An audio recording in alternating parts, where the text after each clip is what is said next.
then the Hispanic community can make the judgment. And these are not figures put together by Paul Simon or Jose Serrano or Dennis DeConcini. We ask Hispanic leaders and Hispanic organizations to do this.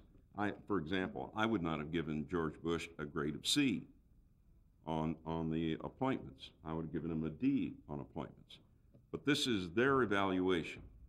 And the evaluation has to be one of weak leadership for the Hispanic community and insensitivity to the problems the Hispanic community faces. How much can this report card improve on the Democratic administration?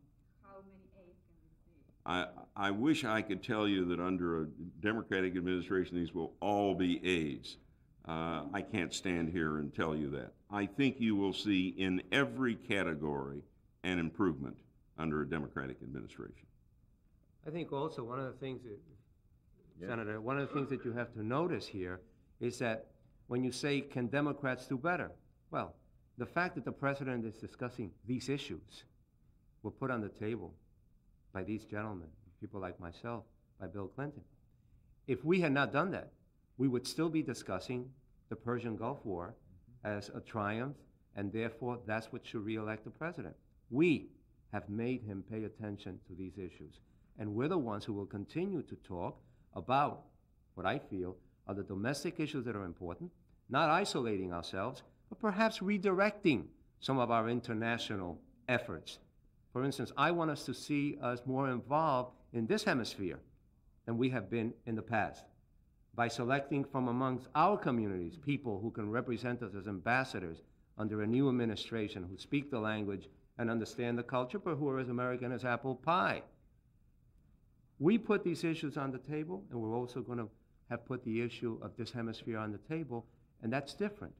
And that's why this report card is important, because it talks about the issues that we've been saying for a long time are the real issues. Thank you. Yes. My name is Nativo Lopez. I represent the National Mexican Brotherhood, the Hermandad Mexicana Nacional. We brought to Washington for the last 2 weeks 150 immigrants that qualified under the amnesty program, the 1986 immigration law. We're fighting for our lives so that our people continue to have English instruction classes so they can obtain permanent residency status and eventually citizenship status. By 1993, 3 million of those that qualify for amnesty will become eligible for citizenship. The Senate Committee on Appropriations has only allocated $150 million for the SLEAG program, the State Legalization Impact Assistance Grant. It is insufficient. The House, on the other hand, has proposed $561 million. This is really a payback because in the last 2 years, both the administration and the Senate has basically robbed from the SLEAG program to give to other programs.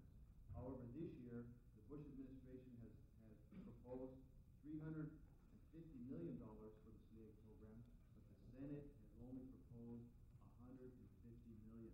Now, the vast majority of Latinos are registered as Democrats. The Senate is controlled by Democrats. The Appropriations Committee is controlled by Democrats. The leader of the subcommittee is a Democrat. How do we resolve the dilemma? I want to be able to tell the people that I represent, that are here meeting with senators and Congress members alike, how can they continue learning English, especially in a state like California that is now officially English-only state. How do they learn English? We cannot have the English classes, and if they can't have the English classes, they won't become citizens, and that won't certainly help neither party. How do we resolve that? That's what I want to know. I know a little bit about it. I have worked with Senator Simon and Senator Kennedy and on the appropriations, both authorization on the floor and adding money, including Senator Graham of Florida, for the program that you talk about. And the money has not been spent in that program. And when a program accumulates money, it is a target for being diverted someplace else. And that's why that money has been diverted. Now, why it hasn't been spent, I cannot lay solely at the threshold of the administration, but I believe it's a matter of attitude. That if you wanted to spend that money for that education program, it would be spent. I can't prove that, but I can prove to you that the money has laid there unspent. And so when you have a shrinking budget and a threat of a veto, if you go above the president's budget, you look at surplus funds. And that's what the Senate did. Now, if we get any indication from the administration that they won't veto that bill, I can't speak for Senator Harkin's specter, but I believe they would recede to the House. But if they do recede to the House and take the $500 million figure, and it sits there, you're not going to get what you want, and some other program isn't going to get it either. And that's the dilemma we have.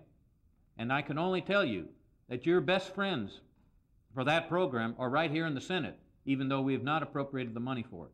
Because I've fought for that program, and Senator Graham, coming from Florida, has fought for that program. We've added money year after year, and we've even passed above the president's budget year before last, and the money sat there.